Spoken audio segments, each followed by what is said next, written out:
Nachádzame sa v Muráni, na okraji Národného parku Muránska planina, na mieste, kde z plánu obnovy by malo byť vybudované alebo pripravená projektová dokumentácia pre moderné návštevnícke centrum, ktoré vlastne dnes je bežným štandardom vo svete v každom národnom parku. V budove návštevníckeho centra by sme chceli, aby sa vybudovala moderná expozícia, interaktívna, taká, ktorá zodpovedá dnešnej dobe, kde sa ľudia s deťmi, hlavne tie deti teda môžu zahrať, kde sa dozvedia o tom, čo keď pôjdu do Národného parku, aby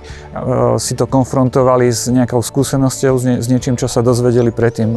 trebárs o koňoch, o manažmente lúk, o tom, prečo je dôležité v niektorých častiach Národného parku, aby sa nehospodárilo, aby si tam príroda robila to, čo potrebuje práve v lesoch robiť. To znamená, aby tie prírodné procesy mohli bežať a prečo je to dôležité pre biologickú rozmanitosť chráneného územia. Nachádzame sa v Národnom parku Muránska planina na síslovisku, ktoré sa volá Biele vody. Síslovisko sme zakladali v roku 2000 s tým, že sa priviezli sisle z letiska v Košiciach, kde sa ich potrebovali kvôli bezpečnosti zbaviť.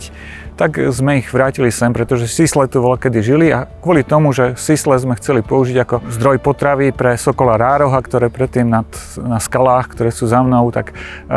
hniezdil. No, podarilo sa akurát dotiahnuť sem turistov, čo v podstate nebolo zamýšľané, ale zase nie je to na škodu veci, lebo Muránska planina zrejme aj vďaka tomuto síslovisku sa stala turisticky vyhľadávanou destináciou, čo nás veľmi teší a radi by sme, aby ľudia chodili nielen na síslovisko, ale pozrieť aj napríklad Muránsky hrad alebo nádherné lesy, ktoré v Národnom parku Muránska planina máme. Pred pár rokmi sme začali s aktérmi cestovného ruchu v regióne pripravovať stratégiu rozvoja udržateľného cestovného ruchu do roku 2030, kde sme si stanovili hlavné úlohy a ciele, že kam cestovný ruch v Národnom parku chceme posunúť tak, aby bol udržateľný, aby sa nezastavilo to územie, ale zase na druhej strane, aby návštevníci Národného parku sem chodili radi a odnášali si odtiaľto bohaté zážitky. Keď prišlo možnosť čerpať prostriedky z plánu obnovy, takže my sme to veľmi privítali